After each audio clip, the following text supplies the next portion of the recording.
Hi, this is Alan from Warndale Community Church, and we are continuing our study on evil. And at this particular time, we're going to study again in Habakkuk. We've already looked at a few lessons in Habakkuk, a few studies in Habakkuk, and we're going to continue that study. Remember, kind of review a little bit. Why does God allow evil to punish evil?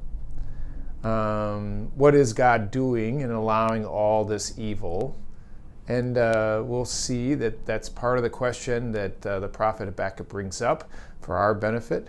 How do we correctly handle God's way of using evil?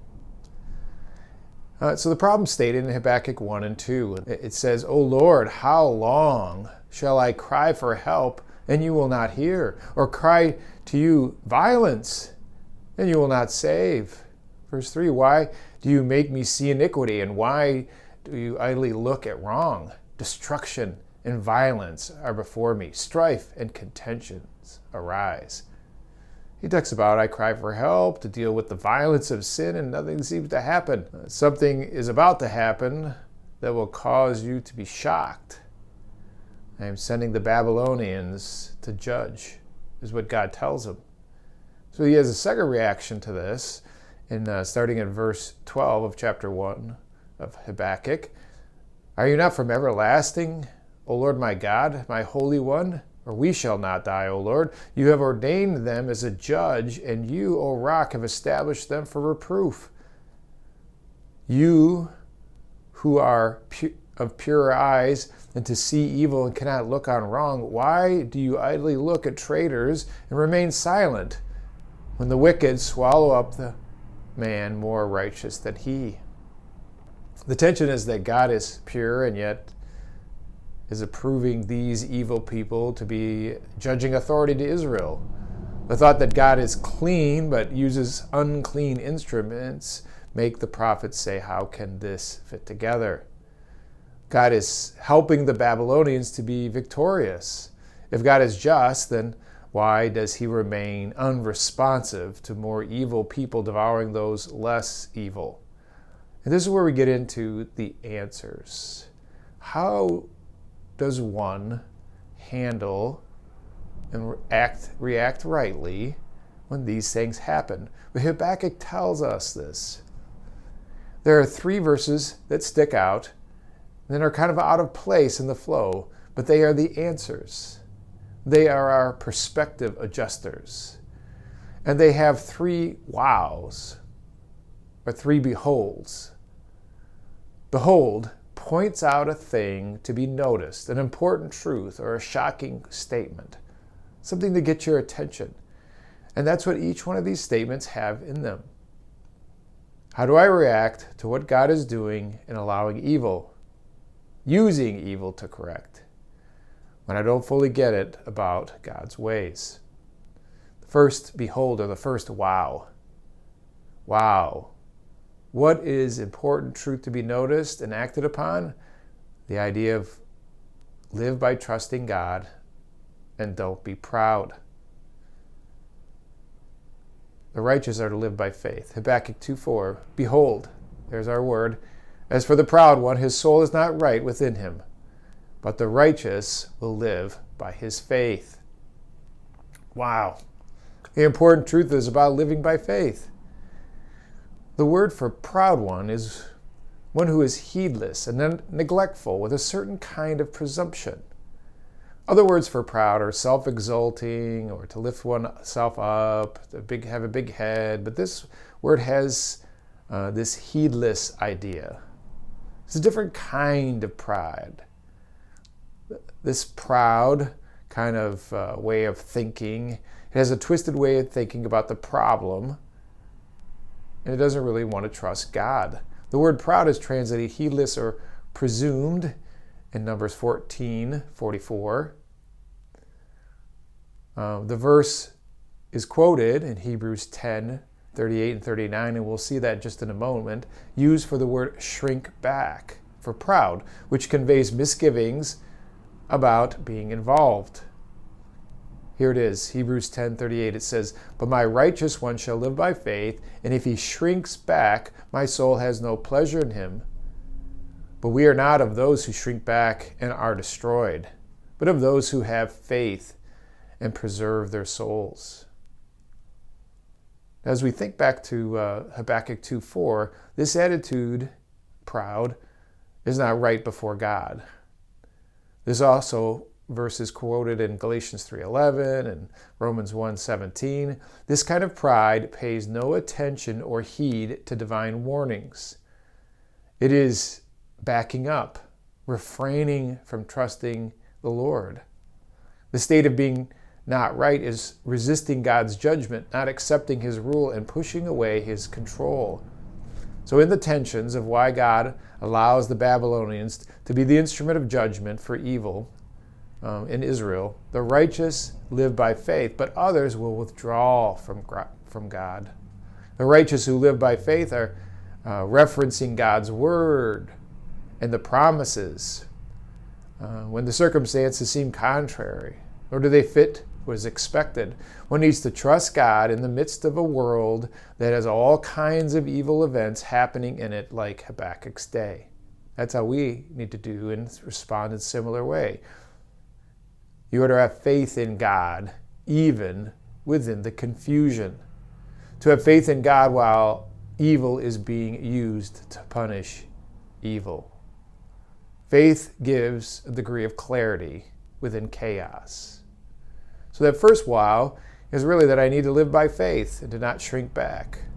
Faith gives a degree of clarity and gives one stability in the midst of the chaos of evil.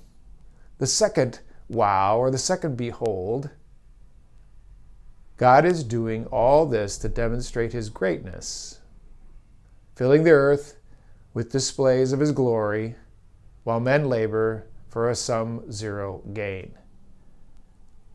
And so this comes out in Habakkuk 2:13. Behold, is it not from the Lord of hosts that people labor merely for fire? Nations weary themselves for nothing? For the earth will be filled with the knowledge of the glory of the Lord as the waters cover the sea. The wow is of beholding the fact that people act out their own plans, but God controls the outcome. If it is not for him, then what comes from him is a burning up of the empty product and a weariness, a frustration. The people in a woeful state are going to be frustrated and their projects will be consumed. God makes nations get weary and give up. God frustrates people doing their own will even when they seem to get their way. This explains the plan and design by God to fill the earth with his glorious presence. So in one way, he fills it by frustrating. The other way, he's going to make himself known. God reveals his person and dignity, and the proper reaction is to show him honor. Man has the knowledge of good and evil, but God reveals to mankind the knowledge of his glory. He does display himself in wrath and does make his frustrating power known, but a greater type of knowledge will be known, and that is in God's greatness. The glory display brings an abundance of honor, the heavy weightiness and impressiveness shown by God and who he is. God will fill the earth with his glory like the water covers the sea, which is to completely fill it with no gap or space. How did he use the Babylonians for this? So they took some of the people of Israel when they into captivity back to Babylon and put them in high places. These high places gave them access to the king, and this is used by God to communicate the meaning of God's plans and character. God's glory filled the earth. If we look at some observations in Daniel chapter 2, God reveals his plan to the king in a dream about the coming age. That's in 2:19. Daniel points out that wisdom and power itself belong to God. That's in verse 20. God changes time, but he remains the same. That's verse 22. God establishes kings and kingdoms. That's verse 21. And God gives wisdom and knowledge. That's verse 21 as well. Understanding mysteries can only come from God. That's in 27 and 28. God reveals the future plans of nations and world rulers. That's in verse 29. God gives Nebuchadnezzar his kingdom and power and strength. There will be 4 kingdoms as part of his history related to Israel and his chosen people. That's in verse 37. God will set up a final kingdom that will not be switched to another. That's in verse 44. The final kingdom will crush all other kingdoms, and that's in verse 44 as well. The kingdom will never end. The king states that God, the God of Daniel, is the true God and the Lord in charge of it all, and that's verse 47. God knows the future because he controls the future even when men try to act in their own choices. They're making active choices and he controls them. That's verse 47. The Lord's glory is also seen in chapter 3. The golden image was to be worshipped, but the 3 Hebrews men refused to bow and are tossed into the furnace.